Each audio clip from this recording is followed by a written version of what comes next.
Hello, and welcome to another episode of Hi, I'm Jason with Jason Pollock. I am not Jason. Join Jason and Justin back in the green room as they talk with some of their favorite folks from the entertainment industry. And now, the man you haven't been waiting for, Jason Pollock. Hi, Justin. Hey, Jason, how are you? How are you coping with this heat? Oh, I am trying to hang in there. It has been brutal for me over here. It has been, especially when you're overweight like me. It's terrible. Well, listen, I don't really care about your small talk, all right, buddy? I'm just kidding. As much as I love you, we have an amazing guest I want to bring right out. Okay, sounds good. I'll just plug real quick. If you want to know what we're doing, when we're doing it, head on over to facebook.com/Jason and Justin. That is where we disseminate all of our information. So if it's going to be on Twitch, if it's going to be on YouTube, if it's going to be live on stage, make sure you go to facebook.com/Jason and Justin. Okay, let's do it. Justin, I love you. You flirt. Oh, you're wonderful. Anyway, I'm honored to have this guest on our show. He's a best-selling author. He's an Emmy Award winner. He's a raconteur. He's gorgeous. He's everything. And he just wrote a book about a biography about Ella Fitzgerald. And he does. You know what? I'm going to let him tell you because he's backstage in the green room with our virtual sushi and virtual champagne. It's actually virtual prosecco waiting for us. Bring out Geoffrey Mark. Thank you so much, Jason. What can I say? That's the worst introduction anyone's ever given me anywhere. It's the heat. It's the heat. It's the second worst. It's the second worst. The very first time I headlined a nightclub in New York City in the 70s, it was a place called the Duplex. And they liked me. They thought I had something. And the man comes out and says, we here at the Duplex got started careers like Joan Rivers and Joanne Worley and Woody Allen and Bill Cosby. And we think this guy is going to join the ranks of people like them. Would you please welcome Geoffrey Mark? Honestly, he got both names wrong. So he's number one. And Jason, make your own joke. You're number two. So...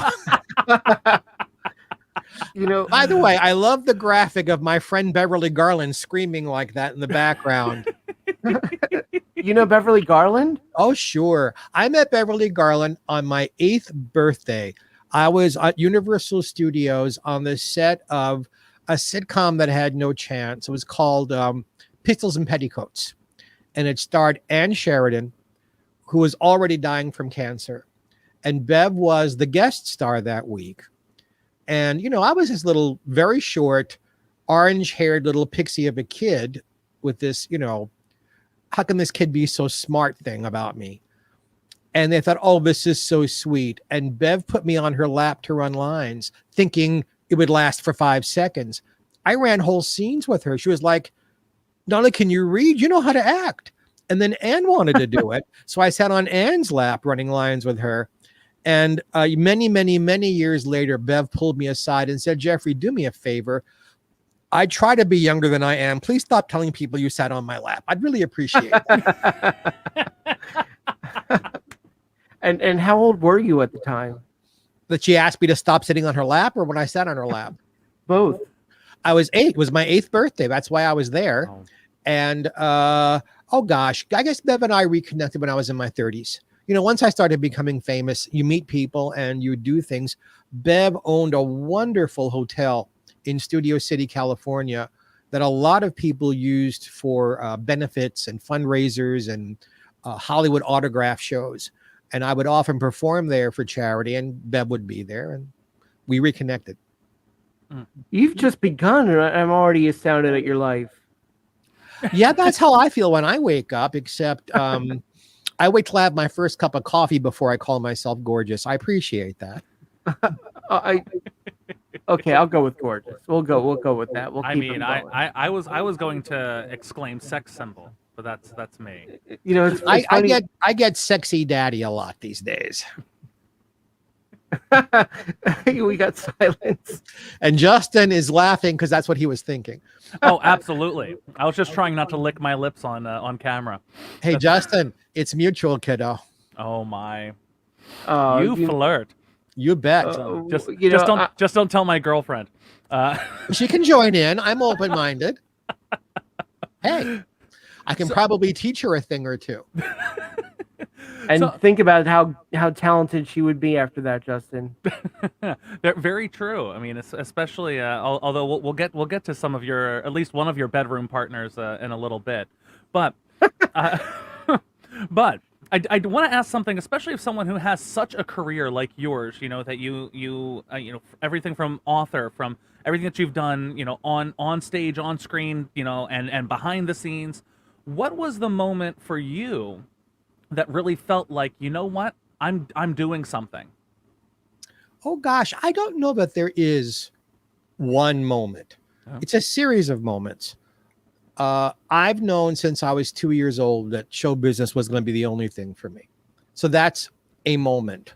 Mm-hmm. I performed in front of an audience for the first time at 4. That's a moment. Getting producers wanting to use me. I better finish that sentence fast. Producers wanting to use me on camera. I got talent scouted the same time that 8-year-old birthday thing. For Desilu Studios wanted to sign me to a contract. Art Linkletter wanted to sign me to a contract. And Danny Kaye wanted me to sing Let There Be Peace on Earth for his Christmas show. Mm-hmm. That was a moment where it's like, wow, I've done nothing other than perform in some school assemblies to get this kind of attention. My first show I got paid for when I was 15. I was in Little Abner Dinner Theater. My first movie at 16. Every one of these things, I still pinch myself. I'm on with Jason and Justin. Wow, how cool. Look how far you've come. Look how far. Well, back to my sex life. But so here's the thing. Yes, I'm a comedian and a jazz singer, and I've got story. Daddy. I've got and a very sexy daddy, as I keep getting reminded. Hey, I don't mind the daddy as long as they keep the sexy. Hey, if I did swing that way, I'd be all over it right now. Thank you. I just wanted to make it awkward. And there it is, kids. Jason, you would be about the 432nd straight man to flirt with me in the last month. I seem to have this thing that straight married men want to get personal with me without their wives knowing. It's a superpower I have. It's a gift. I wish I could return it for something that's useful. So you're not just a great singer and funny person. There's so much more. I have no gag reflex. Superpowers help. I don't even know where to go from there. It's only the beginning. So, you're watching, you know what you're seeing here? You're watching very early training from Milton Berle. Milton told me anytime you're on a show, take over. Don't even give them a chance to ask you questions. Just take over, make it your show. And it does seem to work. Every once in a while, I'll let someone ask questions, and they're usually, so what's it like writing a book? And I want to just gouge their eyes out very slowly. But you guys are fun. I'm having a ball. And I hope the folks who are watching are having a ball too. Thank you. Ask something. All right. What's it like to have the fucking discipline to sit and write a book? It's hard. Show business, no jokes now, is very, very, very hard work. It takes hours and hours and hours to do anything. If I'm going to sing, if I'm going to be doing a nightclub appearance or a concert, it's months of rehearsing and getting my voice in shape and choosing the right songs and getting the right arrangements ready for the audience and keeping myself in good health, because without the health, you can't do anything. If I'm writing a book, it's years of research and writing. And it's an old axiom. It's terribly corny, but it's true. Books are not written. They're rewritten and rewritten and rewritten. It's a lot of hard work. There's no part of show business, including hosting a show like this one, that isn't hard work. As much fun as I have being a host or a guest on television or radio or podcast, when I'm done, I have perspired and I'm tired because I've worked. You're on, even though Yeah. it's just this podcast. You're on right now. People are watching. Well, people are watching to have a good time, and I mean to give them one, no matter Right. what I have to do to make that happen. Speaking of a good time, we were talking before the show about Justin's other life singing Freddie Mercury. Here we go. That was a priceless gem you entertained us with, and I didn't. And there's a lot of people who would say that, and I'd say, yeah, sure, but for some reason, I believe you. Well, folks who are watching, because we're now going to ignore Justin and Jason for just half a moment here. Justin was telling me before we started the show that besides having a beautiful operatic voice, he also does Pop and Friends, a Queen tribute group. And I just said, well, I slept with Freddie Mercury. And there was this enormous silence as both of them were like, is he joking? Does he want us? Oh, yeah, I believe this. It took them a moment to work through that. Freddie and I were at, I don't know if I should reveal. Oh, what the fuck. We were at Studio 54, and an enormous amount of liquor and drugs had been imbibed by both of us. And Freddie was a very sexy man. The love of my life was dark blonde and pale and hairless. And what I enjoy are dark-haired men with dark skin and hair. It's amazing. My heart chose one thing. My eyes choose something else. Visually, Freddie is very much my type. I guess he liked redheads, and there we were. I'm assuming you don't want a... Ooh, I mean, God, you don't need to go into detail. this pun that's escaping from my mouth. You don't want a blow-by-blow description, but I will tell you what I took away from it, and now I'm being serious. He was very concerned that I was okay. He was very concerned that I had a good time. He was very concerned that I get home safely. That's so really nice. It wasn't, I did not feel used. I did not feel degraded. I did not feel, ooh, I wish I hadn't done that. I walked away feeling, wow, there's a real person inside of that sexy body and all of that swagger. And underneath all of that is a really nice guy. And I'm glad I had the opportunity to have the encounter. So that's my takeaway from Freddie. We've been doing the podcast for about a year now. That's one of my favorite stories ever. It says so much. It's sexual. It's fun. But at the same time, it reveals a decent human being. Well, you know what? I'll reveal, because my autobiography is coming out next year, I think. The Devil Was Born in Brooklyn. And these stories are in it. So thank you. These stories are in it. So I've been a busy boy. I've probably had way over 3,000 sex partners in my life. Remember, kids, I'm older than you. I came of age in the early 70s. I was living on my own at 15. There wasn't a whole lot of guidance. And plus, you're in New York. In New York. So there were lots and lots and lots of opportunities. But all these years later, what I take away from all that activity, sex is wonderful, but not memorable. I can bring myself to an orgasm better than anybody. But intimacy is incredible. And if you spend intimate time with someone you like and trust, you don't have to be in love. You don't have to be married. It doesn't have to be forever. But those encounters are the ones I remember. Those are the people I remember. And if the love of my life and I hadn't had the heavy yoke of the incredible homophobia of the early 1970s, I don't know, there would have been a second person, because I was incredibly in love and have known true love with somebody. Again, I have lived a very strange life. I was in love with someone for 47 years, and we never lived under the same roof because he couldn't deal with the stigma. But we couldn't live without each other. So we forged our own kind of relationship and our own way of living. He passed 2.5 years ago. I have a beautiful, thank you. I have a beautiful daughter and a lousy son from the marriage, and two gorgeous, wonderful grandchildren that give me all kinds of joy. And that's the real side of Geoffrey Mark. Wow. I mean, I'm so flattered that you opened up and shared that with us. yeah, Good. Ask another good question. I'm Well- already sold on the autobiography. So as far as the autobiography, you said that it's going to be coming out in about a year. Year and a half. I have another book coming out first. The new Lucy book is coming out late next summer. Lucille Ball? Lucille Ball. It's a compendium. I wrote about 20 years ago, The Lucy Book, which was a compendium of every time she was on television, who was there, what was going on, what was happening backstage. It was authorized by her estate.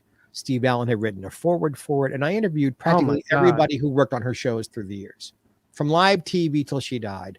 The new Lucy book has a new foreword on top of Steve's from Fran Drescher, new interviews with Carol Burnett and Anne Margaret and Rich Little and Barbara Eden and others. And we're also including all the radio shows and all the films. So it'll be a compendium of Lucille Ball's career, not her personal life. We only discuss her personal life, where it affects a performance.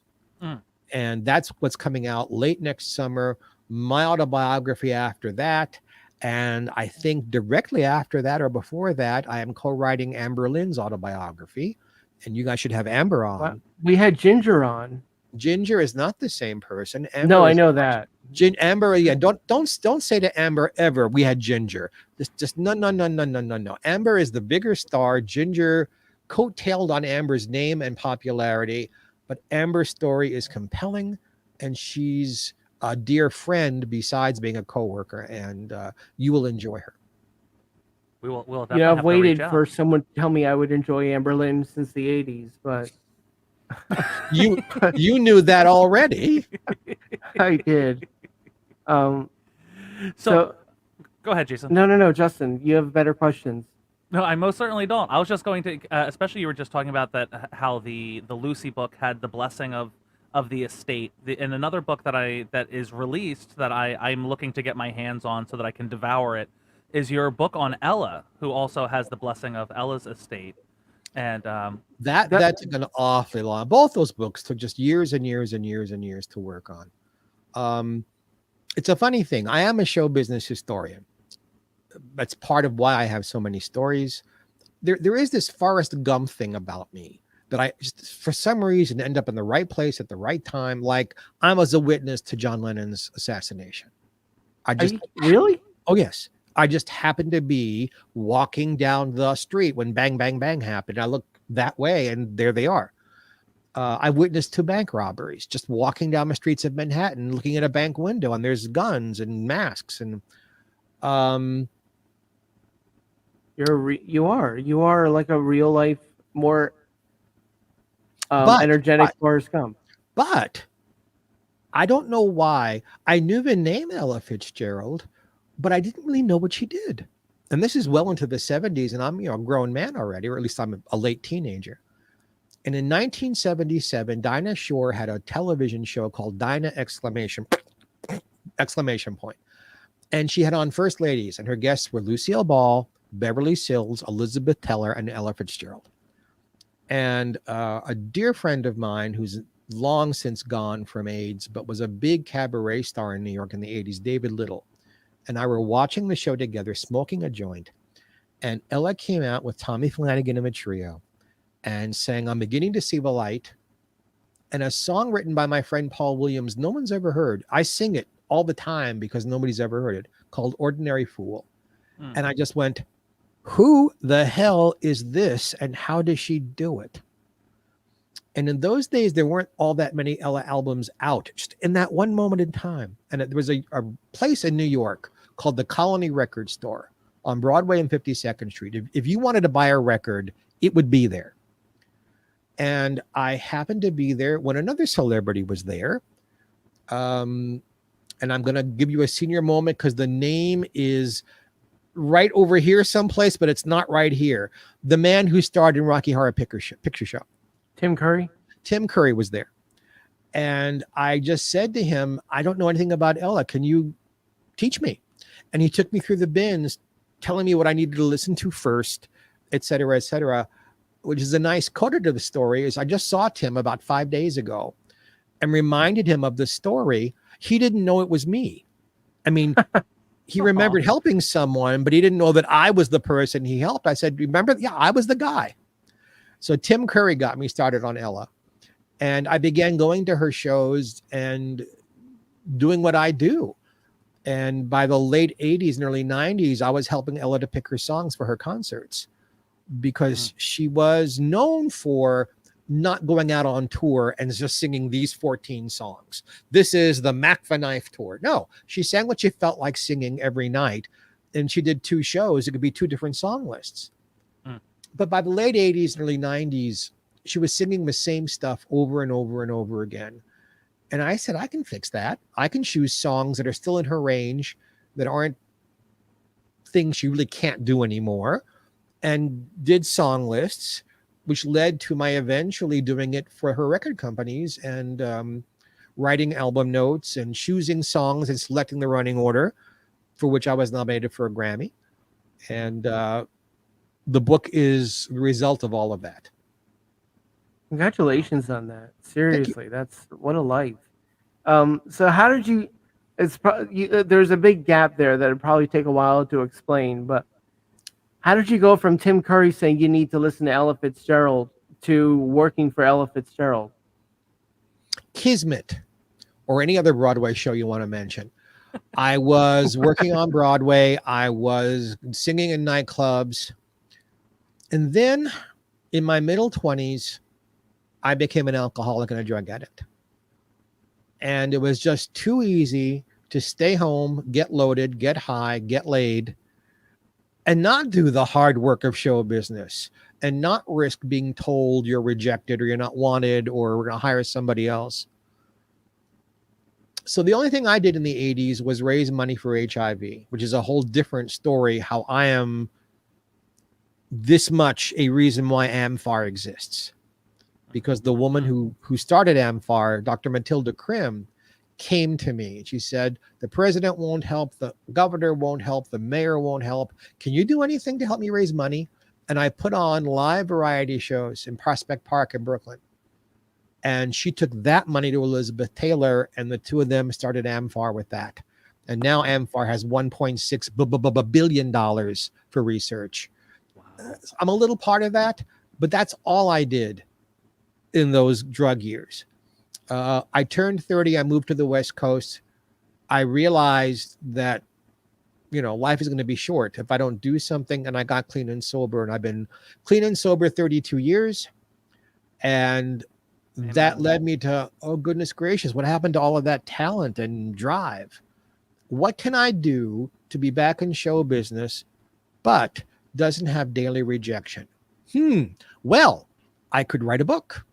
And that led to my first of 2 books on Ella Fitzgerald. So it arcs. It's a story arc.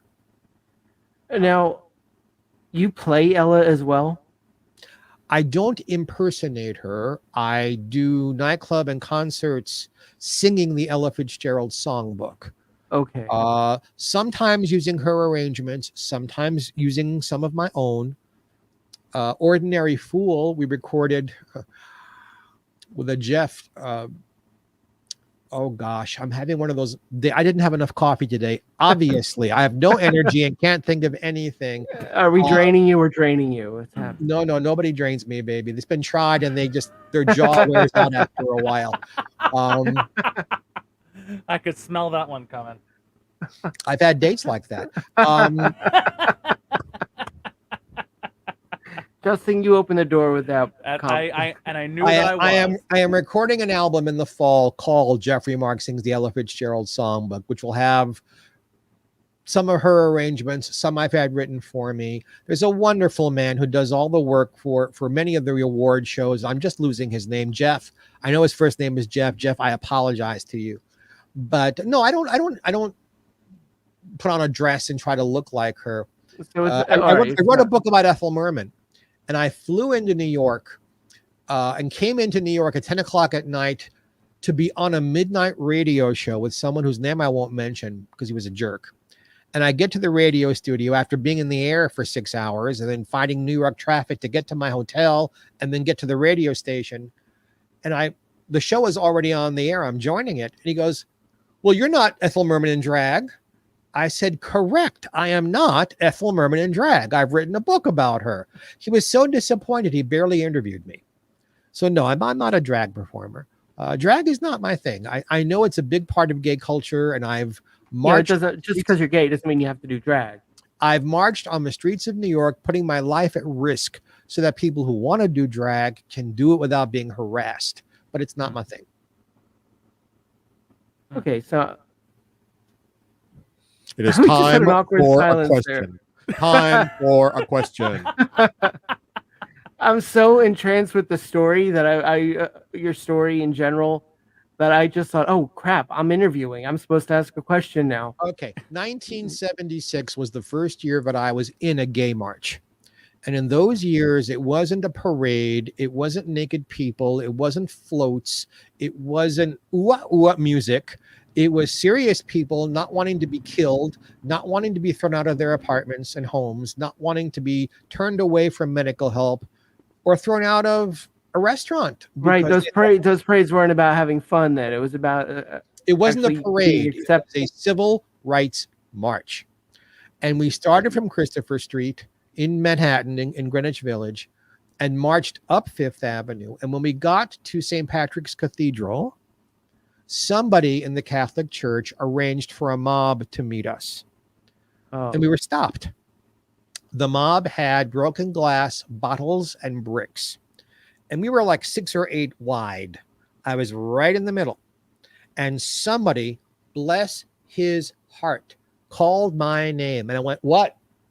And I could feel the wind of the brick going by my face. If I hadn't turned my head, I wouldn't be sitting anywhere today or any other day after that. 3 of us died that year. About a dozen of us ended up in the hospital. The next year, I was like, no, you're not going to scare me away. And the Hells Angels showed up on both sides of us, tire to tire, and protected us all the way down, all the way. Hundreds of them. Because there were awesome. 300,000 of us. And it's a long march. And God bless them. Whenever I see a biker today, I say thank you. They understood. They understood what we were about, and we began to better understand what they were about. I'm telling you, we've had guests. I feel like I've lived a little bit, but nothing compared to the lives that you've dealt with. Wow. Yeah, if I would have known that you guys like music so much, I would have prepared a song for you. Oh my goodness! Well, so that just sounds like we have to have you back on, where you and me get to talk a little bit more about music. I'd love that. Oh my goodness! Especially about again your cabaret work in New York. You know, I do a couple of one-man shows where I do the best of Broadway, all of the greatest roles I've never been cast in, and I do a show called Memorable Melodies where we go through the American songbook that leads us to Broadway, that leads us to classical, and specifically the operatic storytelling. The problem is he's got to do it faster and faster because with his MS, the show's getting shorter and shorter. What I can remember. No. I'm Justin. I'm happy for you for a couple of things here. Again, I'll get personal. The name Jack Riley should mean something to you. Mm-hmm. Mary Tyler Moore Show? He was on that, but he was a regular on the Bob Newhart Show. He was just about in every Mel Brooks movie. He was a regular on the first season of Laugh-In and Road for Laugh-In. Jack and I were as close as two men can be. You knew Jack Riley. I love that guy. Yes, well, I loved him more. And Jack began having problems walking. His foot would not hold up his weight properly. He'd start limping a little bit. He'd feel like his legs were going out from under him. And he went to doctors and he got the MS diagnosis, but he wouldn't accept it. And almost no one knows this. We went to doctors all over the country, to the Mayo Clinic. He was just so desperate to find another diagnosis and a cure that he didn't begin taking the right medications or take care of himself properly early enough. And I was in his house one day. Now, Jack led a totally straight life. Please know that. He loved his wife from whom he was estranged. He has children. He has grandchildren. He loved women. He did. But he also loved me. That's another thing in my life. These guys, I've said it before, these straight men who just, for whatever reason, love me. And I was in his house. We were having lunch. And he went to use the restroom. And the bathroom was a long hallway of bedrooms and bathrooms in his house. And he came out and he started to fall. And I ran and I grabbed him. And right across the way from the bedroom was the bathroom. So I pulled him. He was like dead weight in my arms. And then there was a bed right inside the door. And I threw both of us onto the bed. And Jack is now lying with his head here. And my arms are around him, protecting him. Our feet are dangling off the floor. And once we were sure he was okay, we both began to laugh. It's like this is a Lucy episode. And then I realized we weren't alone. And I look up, and there is his handsome look-alike son, Brian, staring at us. And I said, Brian, this isn't what it looks like. And he said, Jeff, it is exactly what it looks like. And I approve. Good for him. So, what was between Jack and me is really nobody's business, but we loved each other very, very, very much. Because Jack eventually died from MS. Because he didn't take care of it, Justin. That's not a warning to you. That's good for you. You're doing all the right things. Yeah. And at his funeral, his son came over and kissed me. He said, I don't want to hear any bullshit. My father loved you. You loved him. You made the last part of his life happy. Thank you. That's a really great story. Thank you for sharing that. Wow. What? I have another MS story if I want to totally mortalize Justin. Bring it on. Come on. For Disney's 75th anniversary of the studio, I hosted for Cable Radio Network the whole day. So all their broadcasting that day was canceled, and I was on the air. And they had at Disney, you know, every television station, every radio station possible. You each had your own tent. And the publicity people would bring people to you, and you'd sit down. And if you were lucky, because I'm on the air live, so I've got an earpiece listening to the studio, and I've got people talking in this ear. We're about to bring you so and so and so and so. And I noticed they were bringing up Annette Funicello, who by that point was in a wheelchair and having trouble talking because she too did not get diagnosed early enough. And I walked over to her, and she looked incredible. And I was an idiot. And I said, Annette, are you feeling as good as you look? And I went, she can hardly talk, and you're asking her questions in public. And I quickly, to cover my eyes, oh, you don't have to answer me. I can see by your beautiful smile how you feel. I said, Annette, it's so good to see you again. And she looked up at me, grabbed my hand, and said, good to see you too. Because she realized that I realized that I was an asshole, and I tried to fix it, and she appreciated. She noticed that. She appreciated the fix. But that was a magical day, being with all the Disney people and interviewing all of them, and being the only person in the entire day that Michael Eisner talked to. He would not speak to anyone. That's TV, the most shocking. That's more shocking than the relationship with Freddie Mercury and Jack Riley. Why is it shocking? Because you talk to Michael Eisner. I've never heard anybody. He asked for it. We were just doing our thing, and Roy Disney Jr., first of all, Roy Disney comes over and sits down next to me and puts his arm around me. And it's like, okay. You're not talking to anybody else either, Roy. But you don't say that. You think it. I interview him to the best of my ability. And then you could almost hear sitcom music. Dun, dun, dun, dun, dun, dun, dun. Because Michael was walking towards me. And everybody's eyes like, huh? As he walks towards me and he sits down. What had happened was they sent me the man and woman who were then voicing Mickey and Minnie Mouse. And I just, all these years are show business. I knew better. I did not interview them as actors. I interviewed them as if I'm sitting there talking to Minnie and Mickey. And because I wasn't doing the wrong thing, they stayed with me for about 45 minutes everybody else got 5 minutes. They went back and told the powers that be, because they said to me when we got off, we stopped for a commercial every once in a while. They said, "You're the only one. You're the only one." I said, "I'm the only one what?" "You're the only one who got it. Contractually, we cannot be interviewed as ourselves. We can only be interviewed as them. And you're the only one. There's 100 sets of people here.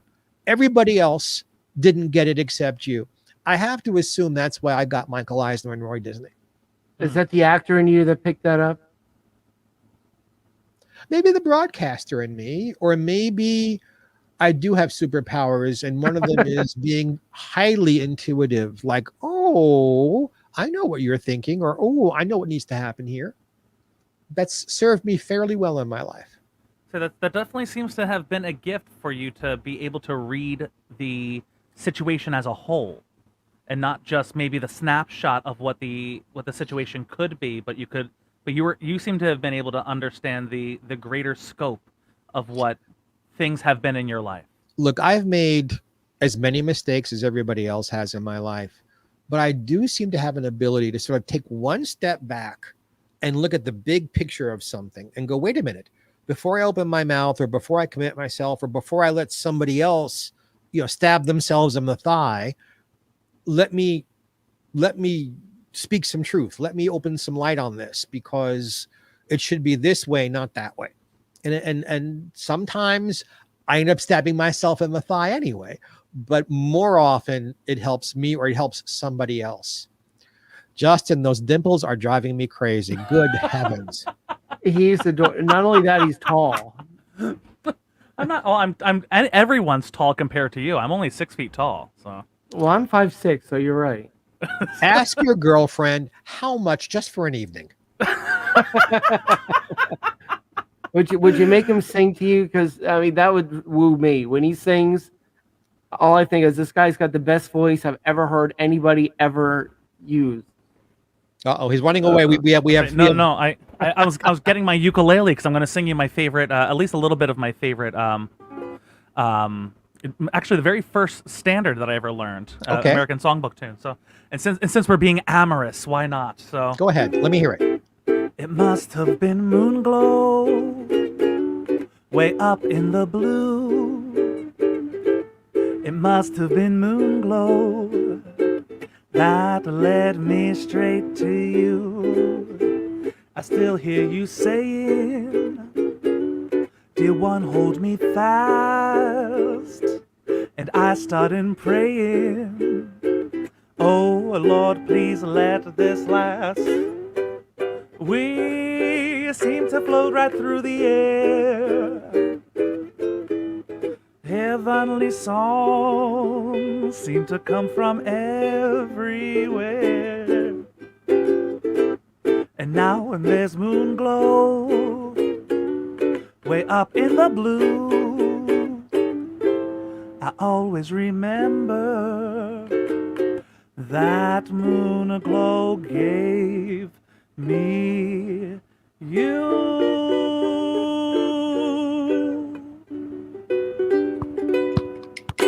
There you go. Since we have all these amorous emotions going on right now. All right. So now, of course, I have to sing something. Oh my goodness! There we You're gonna do threw us you under the honor. bus. I love it. Not at all. So this is going to be on my new album. It's the song I talked about, "Ordinary Fool." The arranger is Jeff Stradling. Thank you, Jeff. I only forgot the last name for 5 minutes. My friend Paul Williams wrote this. Nobody knows it. He has all these hit songs, and nobody knows this one. And I'm going to take a sip of water. The trumpet solo is by my friend, the late Jack Sheldon. Oh wow! I know that name. Yes, he was Merv Griffin's sidekick for many, many, many years in the band with Peter Matz. And I sang with Jack for years and years and years and years and years and years and years. We had a very strange arrangement, he and I. He played for years at a restaurant in Glendale, California called Jax, Jax, coincidental. And he'd bring me up on the bandstand with no rehearsal. And he would just say to me, fast or slow. That's all the choice I got. And I'd say, all right, fast. He'd say, all right, Lady Be Good in F. And they just start playing and I had to come in. So it was a thrill for me to be able to produce this track. And I'm going to hold the microphone in my hand. And we recorded it, and then the album never got done. So I have the track, but the track will go on the new album. So I hope you'll be able to hear the music well. Usually you can. I have not rehearsed, nor have I warmed up my voice, but we will try this. So this is Paul Williams' song. It was written for a movie Paul scored in the 70s that didn't become a big hit. And this is for my non-smiling friends. I hope you can hear music. You can.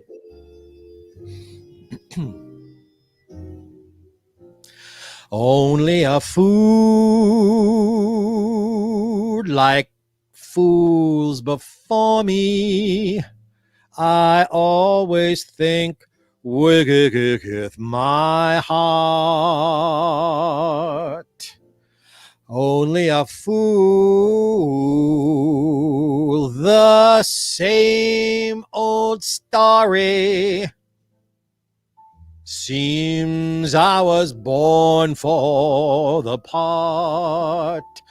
The lessons that I've learned, the page I should have turned. I shouldn't cry, but I do. Like an ordinary fool when his ordinary dream falls through.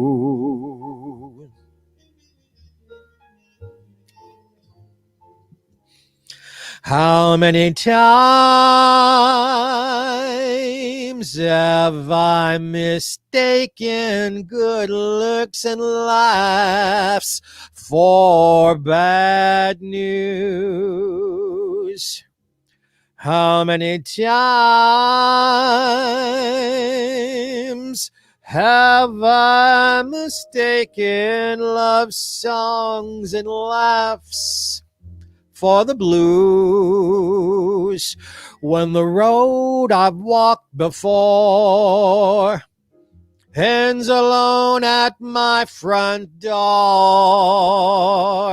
I shouldn't cry, but I do, like an ordinary fool when his ordinary dream falls through.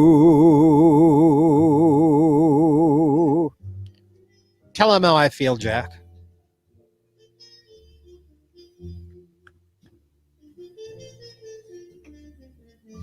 Yeah.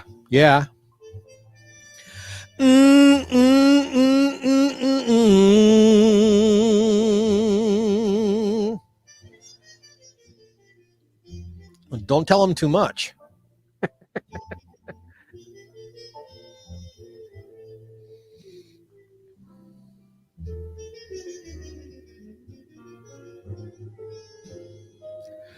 How many times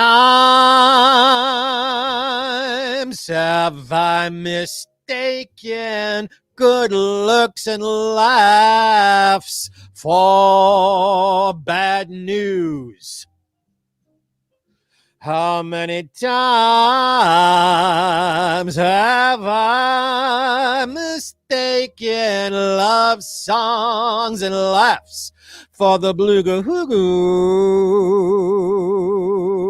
when the road I've walked before ends alone at my front door?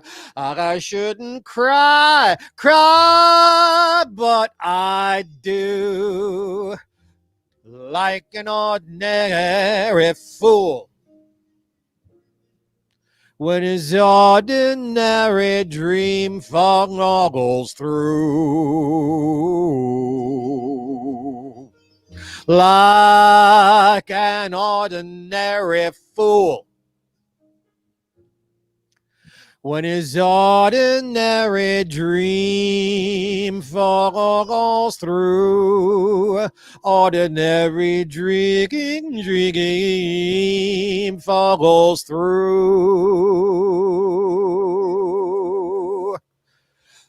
ordinary dream comes true.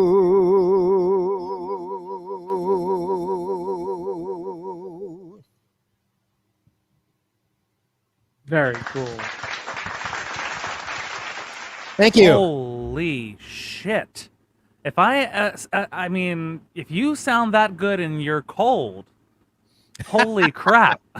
I definitely heard hints of Ella in that tune. Yeah, I'm sure you did. Yeah, And a little Billie Holiday, and a little Yes. Belle Torme, and a little Frank Sinatra, and a little Ethel Merman, and a little all the different people who have influenced me. Any musical artist, we're all the sum total of our talent that's native to our bodies, and then all the influences we've had. Yeah. I'm in one of those situations now where I feel like the phony out of the group. So I'm going to do an original by Weird Al Yankovic now. No. I feel like I'm the one who... Ricky, don't do that. So Geoffrey, you were just saying, so this is going to be on an album that you're releasing called Geoffrey Mark Sings the Ella Fitzgerald Songbook. We're going to be doing Sweet Georgia Brown and Ordinary Fool and just going to task it. We have to do that. Mac the Knife, How High the Moon, Swonderful from the Gershwin Songbook. Oh yes. We're going to be doing Satin Doll from the Ellington Songbook. I just learned that one. And a bunch of other surprises, but we're doing about 15, 16 songs. And are you going to be touring? Yeah, I'll be touring not this year, but next year. When the book comes out and the album comes out, I'll be doing a tour East Coast, possibly Canada, LA, Palm Springs, where I live, possibly San Francisco, singing those things. And then there's one thing I'm going to be doing in every show, probably for the rest of my life, which is whatever I'm doing, whatever the theme of what I'm doing is, I'm going to ask the audience if I could do one just for me. And I'm going to, in a thumbnail, tell the story about my life with Joel. His name was Joel Kabig, in case I haven't said it. And how we met and our song, which is from the Great American Songbook. It's an Irving Berlin song called I Got Lost in His Arms. So that may be on the album if I can fit it in. Wow, great song. Love Irving Berlin. Probably the most romantic song ever written, I think. I used to sing it to him when we were alone. And after he died, I was asked to sing at a benefit. Again, with no warning, really. I had like a day to pull something together. And I sang this, I Got Lost in His Arms. And some lovely man donated $5,000 in Joel's memory. So it's become a sort of a good luck song for me. Wow. Wow. And in one song, I get to explain 47 years of love. Wow. So I'm hoping I'll keep my fingers and toes crossed so that makes its way on the album. It will, and I'll be happy to sing it for you guys someday. I'm not shy about singing it or telling the story. Well, no, I don't want to put you on the spot again, just because that was so beautiful. And again, that song was familiar enough, but also foreign enough that I definitely want to hear that again and maybe find a lead sheet for myself, because that was beautiful, Jeff. I don't even know that it's available on sheet music. The only people I know who have ever recorded it were Ella live, not in the studio, and Karen Carpenter recorded it, and it went nowhere for her either. So I'm hoping third time's the charm, and I hope we chart with it. But I just love singing it. It's the ballad that got me into Ella. And Paul is a friend and has given me permission to record it and sing it with no money. So I appreciate that from him. I watched a Wow. documentary on him on Showtime, and he's such a fascinating individual. He's a smart, funny, talented, loyal friend, very honest man. I love spending time with him. And of course, now he's the president of ASCAP. So who the hell knew? I didn't know that. I might have to call him so we can actually play this episode with the songs on it. Well, a similar story. I mentioned David Little a little earlier. David had an anomaly back in the 70s in that his musical director was straight. Most of the guys who played piano or arranged for us were gay men. And I called him the Owl because he wore these big, round, oval glasses. And he wrote some really beautiful arrangements for David. And he wrote some music for David that I liked a lot. And I was at one of David's rehearsals, and we all sat around having coffee afterwards. And I told them a very short story. That I went to college at the University of Arkansas at Fayetteville. And I went to the cafeteria to eat. And the lunch lady said, "Hey, boy, you're from the East Coast, ain't you?" I said, "Yeah." "Well, we got this here delivery of this thing, and we don't know what this thing is. We hate to throw food out, but can you tell me what this thing is?" "These stale donuts." Well, what they got was a delivery of bagels, and they'd never seen them before. So I told them, slice them halfway through, and toast them, and put out jelly and cream cheese and butter. And come on, you're fooling me. You don't really do that. Yeah, you really do. So I told this story to the Owl, and the Owl came back, I don't know, 10 days later with this song called Pink Fish. And the release of this song was, "They served me pink fish with big stale donuts. I thought I would go nuts." And I thought it was the worst piece of crap I'd ever heard in my life. I turned the song down. The Owl was Alan Menken. Oh my God. Alan Menken wrote me a song that I turned down. Wow. Wow. So the button to the story is Jack Riley and I were going to a benefit one day to be in the audience for a friend of ours. The benefit was for a friend, for Peter Matz's widow, actually. So we talked about Peter Matz. And I told the story of Pink Fish. And Jack says, "Jeff, I love you. And I know you've got these stories, but I'm like, this one is too hard to believe. I'm sorry. Alan Menken didn't write you a song. If he had, you would have used it. Come on now." And we sit down, and about halfway through, Jason Graw, wonderful Jason Graw, comes out, and he says, "I was just with Alan Menken, and he wrote this song for a guy who didn't like it, never used it. He pulled it out of his trunk, and I'm going to try it now. They served me pink fish." And Jack grabbed my hand and said, I'm sorry. I'll always believe you from now on." Oh, that's wonderful.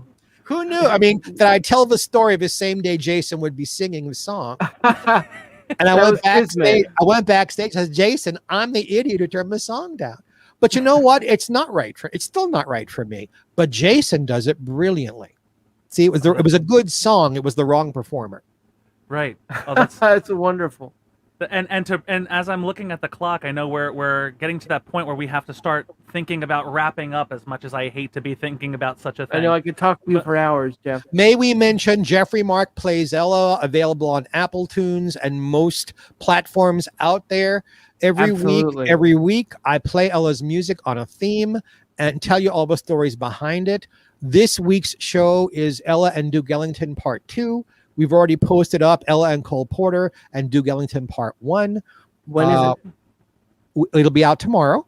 So whenever you're watching this, whenever tomorrow is in your life, it'll be out there. So we don't have to tell about any dates and times, but it'll be available. I know we're live right this moment, but whenever you're watching this, go onto a platform, Geoffrey Mark Plays Ella. I guarantee if you're an Ella fan, you will love it.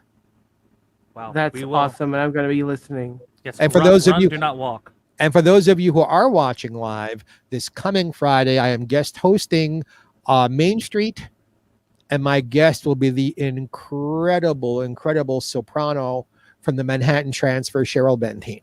So we'll have an hour of Cheryl and I talking about music and pop and jazz and all the wonderful things she does. So those are my plugs. Jeff, you threw me for a loop because I thought we were going to spend the show talking about Ella's biography, and you were just you blew me away. So I told you, no gag reflex. And on that note, Well, I was going to say real quick, the yeah. full circle, though, to let Geoffrey know, one of the things that, well, Jason and I, we met doing a cabaret show with the amazing Julia Scotti, and Jason and I realized that even though I come from the music background and he comes from the comedy background, that we were both silly people that enjoyed musical theater, and both of us, we share a dream role, and that is Seymour from Little Shop of Horrors, written by Alan Menken. So there Absolutely. we go, full circle there, connection to everything. And Alan is a very, very nice man, and That's good to enormously know. gifted, but very, very, very nice. Wow. Well, Geoffrey, thank you. Now, of course, I always like to put people on the spot last minute. Would you like to come back? Because we would love to have you again. yeah. It would be my pleasure. Just contact my extraordinary publicist, Harlan Bowl, and he keeps my calendar. But I would love to, and I'll come back. I'll sing "I Got Lost in His Arms" for you next time. Oh gosh, my heart. Geoffrey, thank you so much. Thank you, Jeffrey. My pleasure, boys, and everybody out there. God bless and have a happy. Thanks for watching, everyone, and listening.